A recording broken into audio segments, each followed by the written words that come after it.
sudden changes are sweeping over the land. The approaching storm may seem violent and destructive to others. To nature, it's a new beginning of a cycle of life. Yesterday.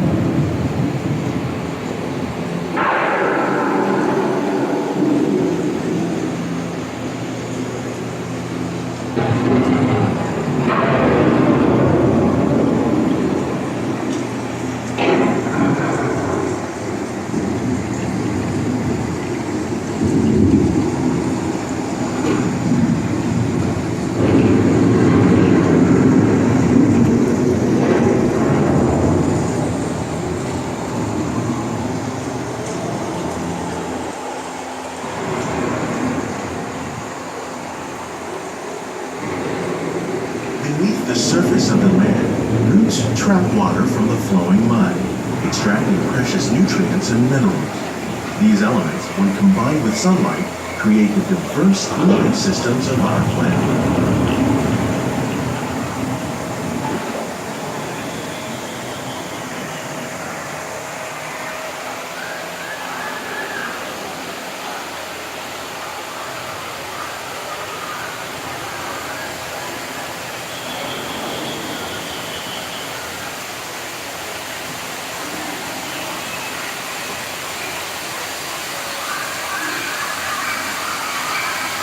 One of those living systems is the rainforest, home to the most amazing concentration of life on our planet. These dense and beautiful forests cover only a tiny portion of the Earth's surface, but they contain more than half of its plant and animal species. Rainforests are also extremely rich in productive living systems, providing us with oxygen, food, medicines, and other elements essential to our lives.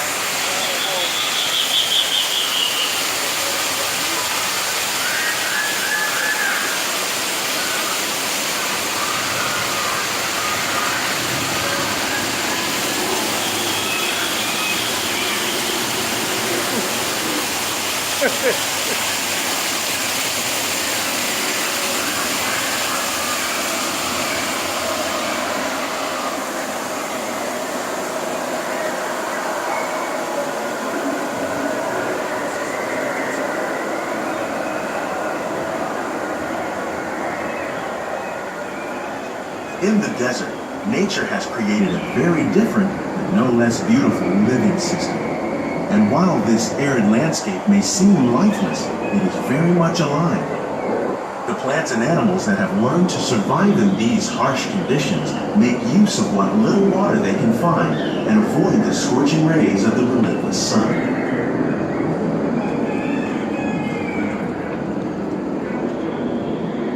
The American prairie once appeared as desolate as the desert, but over time, rainwater and nutrients gradually penetrated the hard surface of this land. Even the hooves of the mighty buffalo helped create the rich soil that would one day become home to the American farm.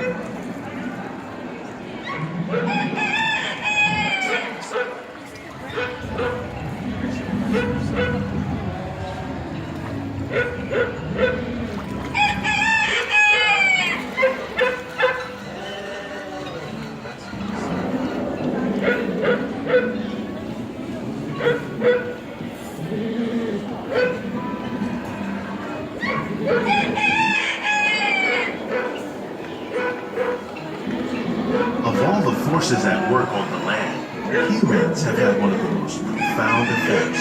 The need to produce food for a growing world led to the enormous use and sometimes overuse of the land. In our search for more efficient ways to grow food, we often fail to realize the impact of our methods.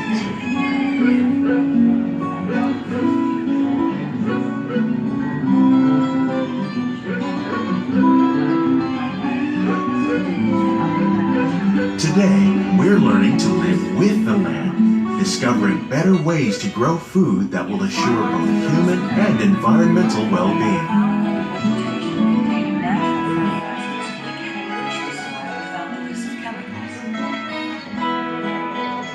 In Saudi Arabia and Mexico, we're learning to produce food on desert sea coasts by developing and planting crops that thrive on salt water.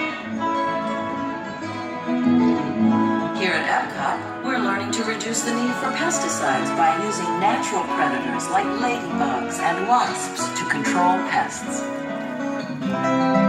In Japan, we're learning that by adding composted leaves and other plant material to our soil, we can reduce the need for fertilizers.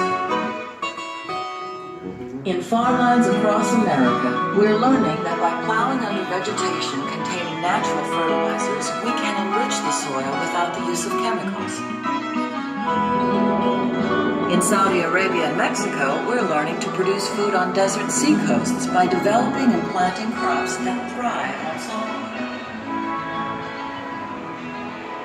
Here at Epcot, we're learning to reduce the need for pesticides by using natural predators like ladybugs and wasps to control pests. How will we meet tomorrow's growing needs for food production, yet still respect the needs of the land? Some of the answers are being discovered just ahead. To help us maintain these carefully controlled ecosystems, and for your safety, please remain seated in your boat at all times.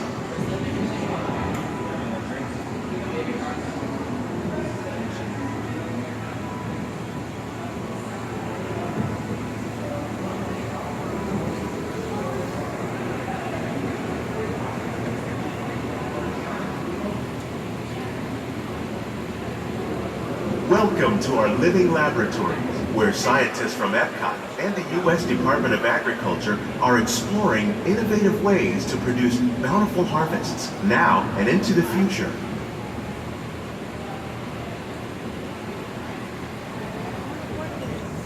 The tropics are home to the greatest diversity of plants on the planet. Many of these, like papaya, bananas, cacao, coffee, and rice, are well known around the world. These are just a few of the edible plants that have been an important source of nutrition for people living in the tropics. Many are rich in vitamins and minerals, while others are well adapted to growing in less than ideal conditions. Some, like the water lily, thrive in wet, swampy areas and waterways. All parts of this plant, even the flower petals, are edible. The starchy root of the plant has long been used to make flour for baking.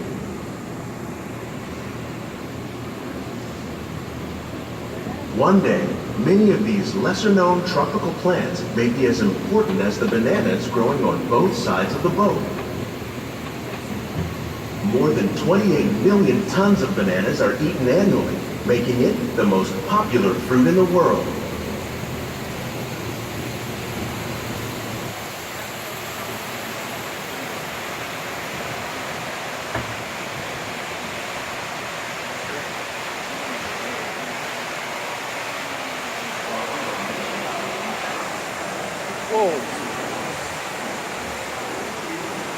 When we mention farming, you probably don't think of fish, but fish farming, or aquaculture, accounts for nearly half of all the seafood consumed globally.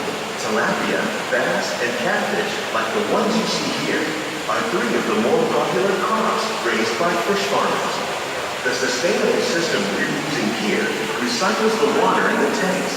As a result, we're able to save millions of gallons each year. Our small fish farm produces nearly 5,000 pounds of fish each year to serve in restaurants around Walt Disney World. Innovations like this one can play an important role in our efforts to produce bountiful harvests and still protect natural resources.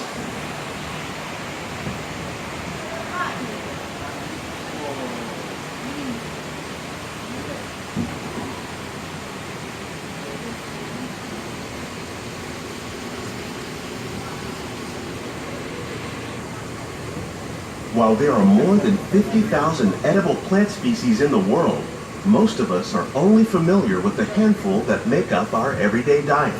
The common grains growing here, wheat, maize, sorghum, and millet, plus rice, account for nearly 2/3 of our global food consumption.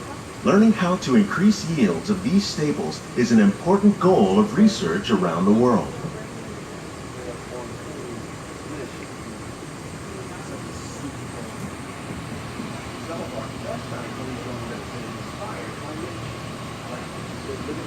Whoa.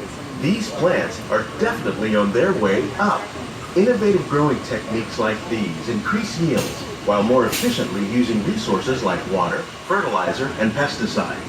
Another innovation at work here is our integrated pest management program. By populating our greenhouses with beneficial insects that prey on harmful pests like aphids and flies, we are significantly reducing our reliance on conventional pesticides. We're growing these crops using our nutrient film system. This technique precisely controls and recycles water and nutrients. With it, we can produce over 27,000 heads of lettuce a year in this one small area.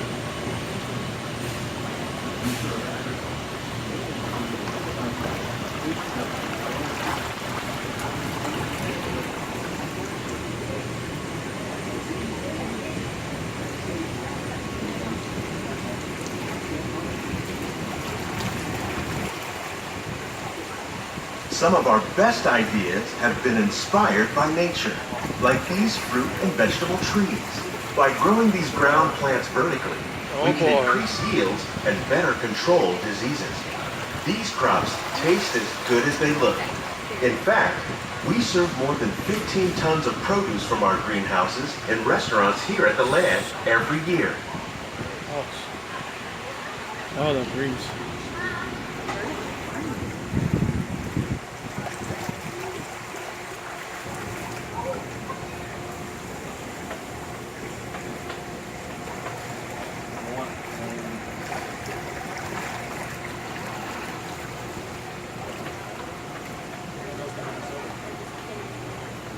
The future of agriculture may include innovative ideas like this vertical growing system.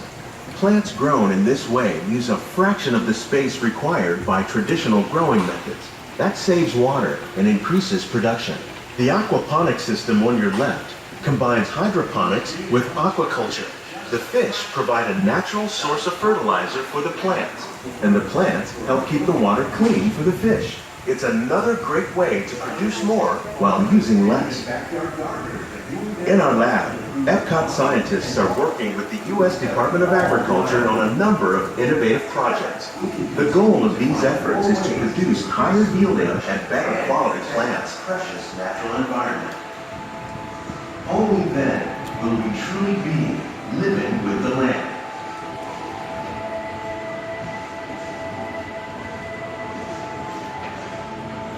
On behalf of Walt Disney World, we hope you've enjoyed this unique journey through our living laboratories. If you'd like a closer look, then check out the Behind the Scenes walking tour.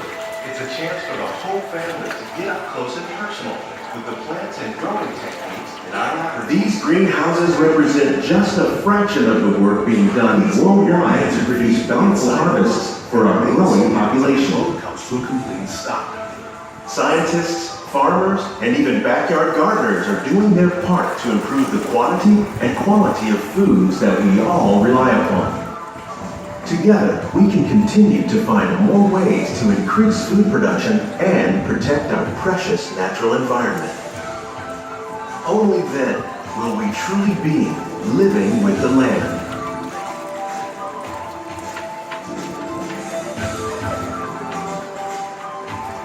On behalf of Walt Disney World, we hope you've enjoyed this unique journey through our living laboratories. If you'd like a closer look, then check out the Behind the Scenes walking tour. It's a chance for the whole family to get up close and personal with the plants and growing techniques in our laboratories. Please keep your hands and feet inside the boat and remain seated until the boat comes to a complete stop.